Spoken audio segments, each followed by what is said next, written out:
Hey everyone. Just doing another episode of Baggin and Boardin and Ramblin. Um, Going to bag and board up the Darkhawks and the booster golds that I had gotten over the past couple weeks. Um, and then also the new comics, the new the new comics from the last 2 weeks.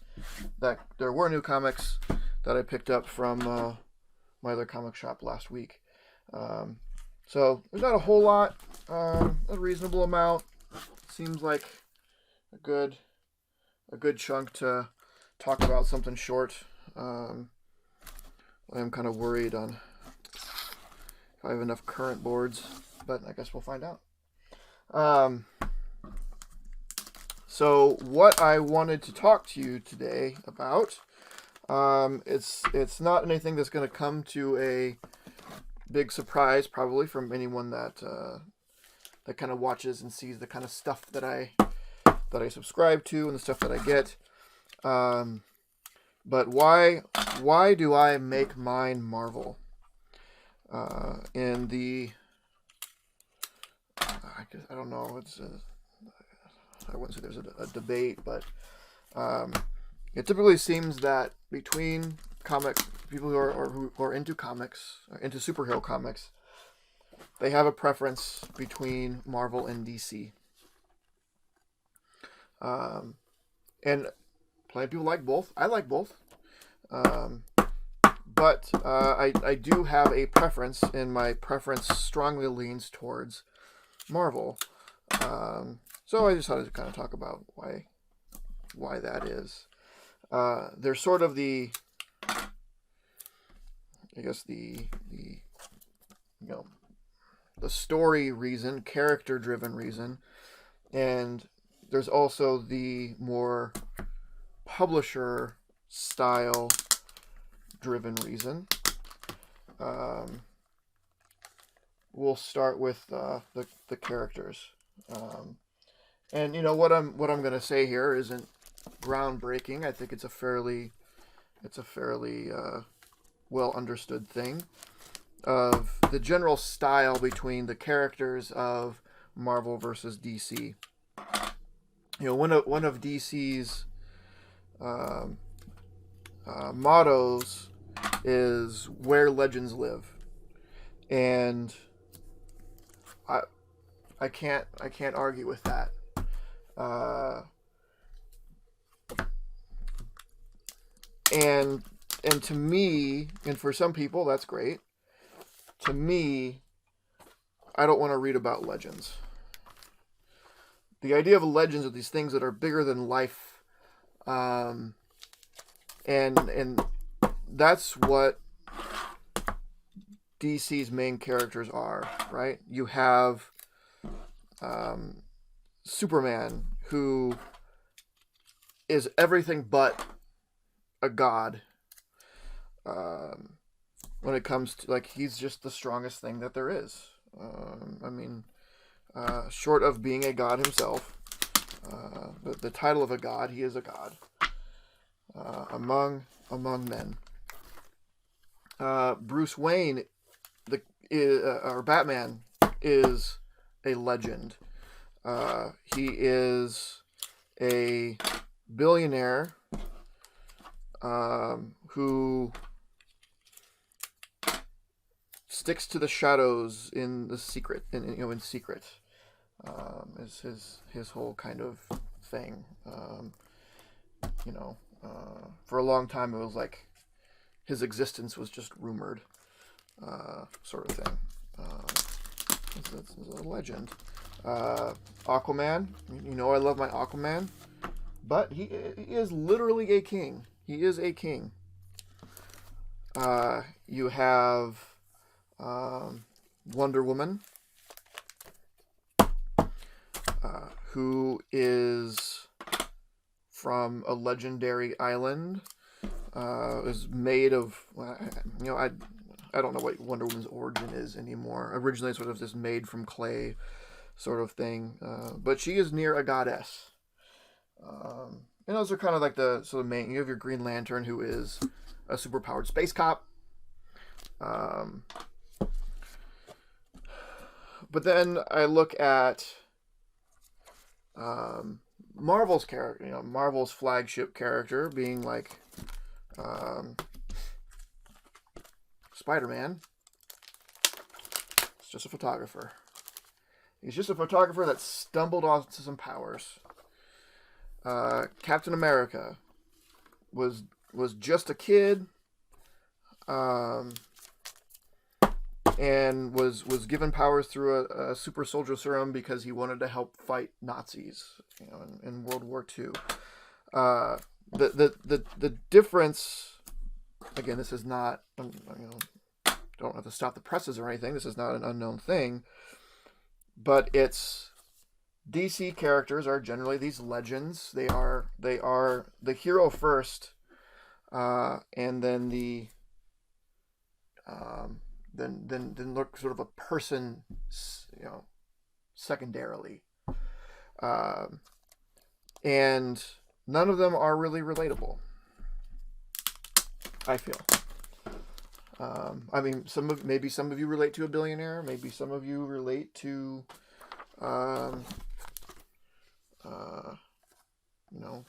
aliens that can fly and have super strength and have laser eyes and stuff. I mean, not to say that, Iron Man, also a billionaire, not very relatable. But Marvel always did a really good job of even giving these unrelatable people relatable problems. Tony Stark has his problems as a human, and because he's always the characters are always humans first, heroes second.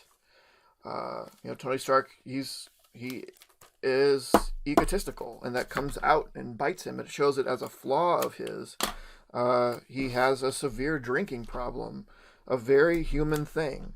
I don't know if Superman has ever had, because Superman is supposed to be like this perfect being. He's not human. He's not an Earthling, but he's a perfect being. I don't know what that's trying to say.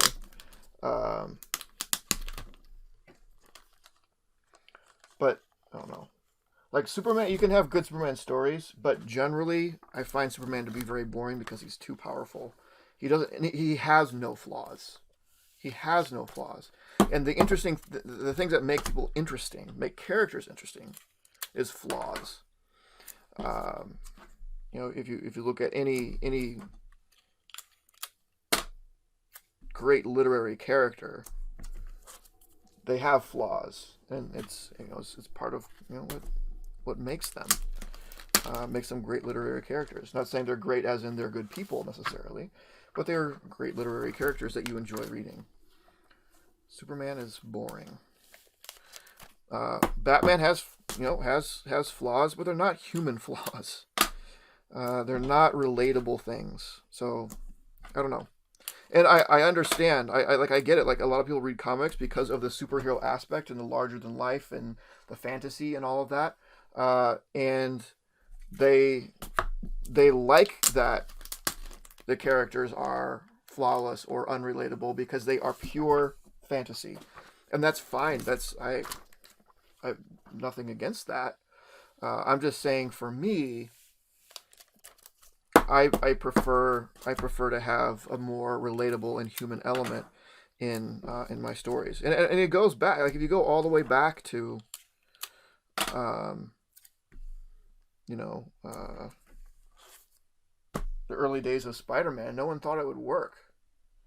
Like, that's why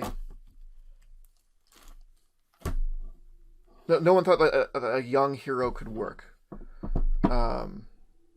All the heroes up to then were, your Supermans and Batmans, and I mean, you had, your Fantastic Four had, Johnny was sort of a teenager or whatever, but whenever they brought a kid in, or someone younger, it was a kid, like your Robin, or introducing Superboy, but they weren't headliners. They're like, oh, let's throw a kid on there so that people can imagine them running, or these kids imagining themselves running around with these heroes. But Robin wasn't the hero. It was just the way that a kid could mentally put himself in the book. So Spider-Man comes along and like no one wants to read about a teenage high school nerd. What's fun? What's to say about what are all these stories about? His Aunt May is sick. He needs money. Like no one's gonna read about that. No, turns out everyone wants to read about that because it's not. I don't know. I don't think they gave comic readers at the time because at the time enough credit. Like they only want to see people like fighting and beating up bad guys and being super strong and all that. Who wants to read about girl troubles? Like, well, people that are experiencing those things in real life want to read about it. Because now they have a character that not only is fanciful, not only is a fantasy character, but they can relate to them in their human element.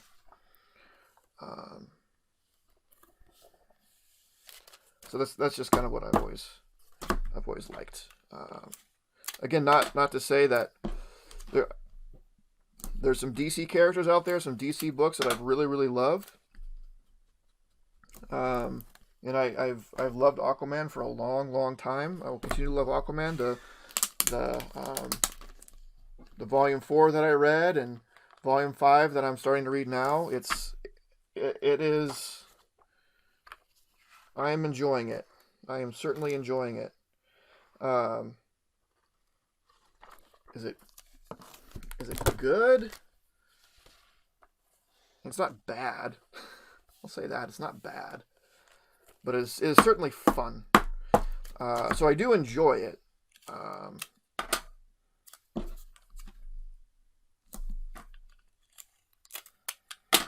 But I mean, and that's why I really like, Spider-Man. It's just so easy to relate to in so many different ways. And even as he grows up, he's still an old Parker Luck. We no matter how good we are at anything, we still have our bad days and bad things happen, and sometimes out of our control or like it's. And that's why I always kind of thought, like, with these Marvel heroes, you have people like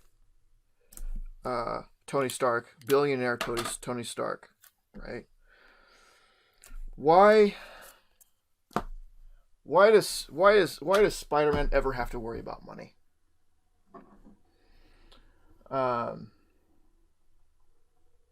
Right?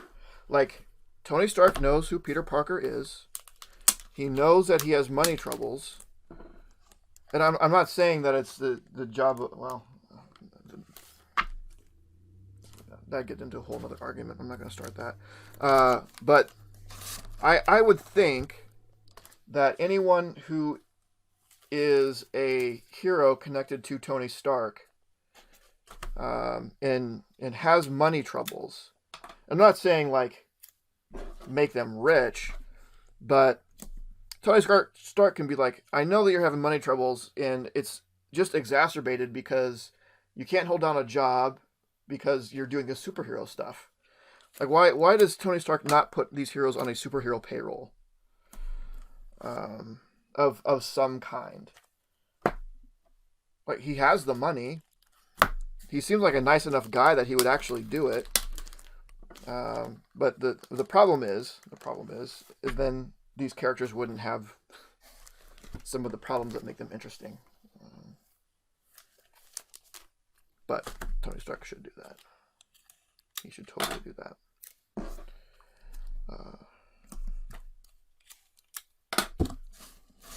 Looks like I got enough currents for the Darkhawks, and the boosters are going to put in silvers. I probably was it 86. Yeah, silvers are fine. Yeah. So yeah, that's the sort of the main character reason that I prefer Marvel. And I'm not. Marvel's got gods. Marvel has Thor. I get it. a literal god, but still, the stories that he goes through, it's about the struggle. It's not about being a god. It's about the struggles of being a god, or struggles with human companions and things like that. But there's always that humanity element to them. I also find Marvel, and I think it shows in the movies too, the DC movies versus the Marvel movies. They're just more lighthearted. They know how to have fun with themselves. They're not overly serious. DC takes itself very, very seriously. It takes itself too seriously. It's too heavy. I mean, these are fantasy characters that are doing ridiculous stuff. Why so serious? Yeah, DC, ask that question to yourself. Why so serious? Wow. Karate Kid playset. Wouldn't that be cool? Anyway. And that's the main sort of story-driven, character-driven reason I have for preferring Marvel over DC. The other one is sort of a publication choice that that Marvel does for current books. With the amount of comics that I read, both current and I'm always going back and reading other stuff, I forget what happened in a previous issue. Because it was a month ago, that I read the previous one. When I'm reading a new issue of something, it's been a month since I read the previous one. And how many comics have I read that didn't have anything to do with that character within that month? 3 weeks get 15 books a week. Oh, 40. Something like that. I've read since. So I read Scream, Curse of Carnage. Since I've read the previous Scream, I've read maybe 40 or so other comics. And that's just new comics. That's not counting whatever trades or old stuff that I'm reading. That's a lot of stuff that I'm putting into my head. And Scream number 4 probably pops out a little bit to make room. So what I really like that Marvel does is in all of their current books is they put the last time or here's what's going on, and you have no idea how much I appreciate that. I don't need a super detailed thing, just enough to get my juices flowing again and be like, okay, yes, okay, I remember now. DC books, I have a real hard time with them because, and that's probably why I don't read as many as I do now. I end up not enjoying them as much because, and it's not a fault of the writing of the story or even the characters. It's just, I don't know what's going on because I've forgotten what happened in the last issue, the last few issues of his part of an arc. So I probably don't read as many DC books as I would if they would have that opening page of this is the state of the world in this story. This is what's going on. And that's too bad. I would like to read more DC stuff. I'd like to get more enjoyment out of DC stuff. But if they don't do that, then, and maybe it's my fault, I bring it on myself by reading so many books. It is not their fault that I have a bad memory. I mean, that compounds it. I just in general have a bad memory. I always have had a bad memory. So that certainly doesn't help with all the stuff that goes in the head in between issues of a series. So I mean that is not DC's fault that I have a bad memory and that I buy so many books. But I am saying that if they did have that, I would buy more books, more DC books. Now, is it worth them doing it just for little old me? Certainly not. Are there other people that might be like me? Probably. Um, and sort of appreciate that. And you know, I haven't done like a count, right? Of this sort of, you know, these sort of things, they take work, right? The writer writes something. It does take up a physical page. Does this count towards the page count? So if Marvel didn't do that, would we get another page of new story? Or if DC did that, would we be losing a page of story? I don't know. I mean, I could count. I just haven't. But the thing is it's worth it to me. To if a page of new story, ugh, man, gross. Oh, something stuck to the back of that. That's all right. This is just for reading. I can accept less than perfect copies of. I'm okay with a less than perfect copy of Booster Gold number 14. What was I saying? Oh, so let's say we have a 32 page story, and instead of 32 pages, I get 31 pages and an intro, catch up sort of page. That one intro page will allow me to enjoy those 31 pages much more than I would enjoy those 32 pages. But that's just me. Oh man.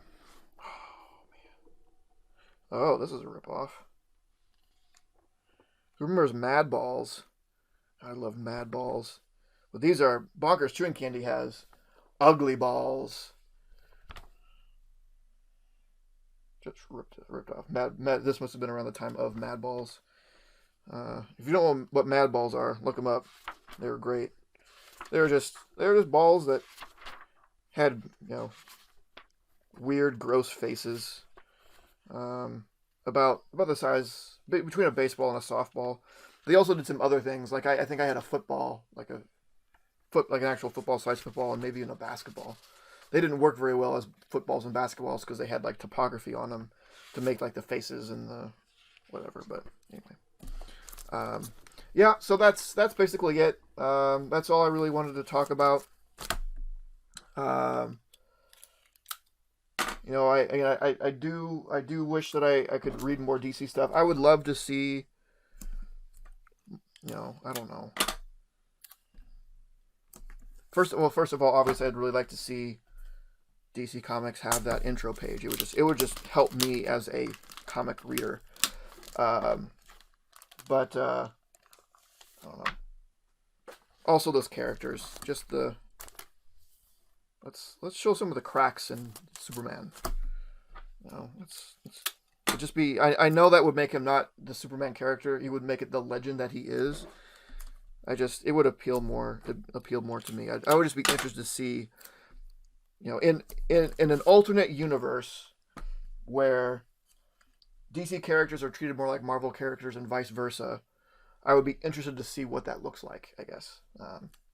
I would more so be interested to see how the DC characters are treated like Marvel characters, because that's how I prefer them to be, but or just how I prefer characters in general. But that'd be interesting. But yeah, that's it. Let me know your thoughts on what is your choice. Do you make yours Marvel, or do you go to where legends live? There's no wrong answer. It's just, and I'm not bagging on DC or anyone that prefers DC. Like that's just me. That's just my opinion. And why I get mostly Marvel stuff, both current and older stuff. And what do you think about those intro pages that Marvel does? Are those helpful? Do they take away from anything? Would you like to see those in DC? What are your thoughts on those? But that's it. Enjoy your day, and I will catch you all soon. Bye. This video was brought to you by Titan Comic Pressing. Follow us on Facebook and Instagram at Titan Comic Pressing LLC.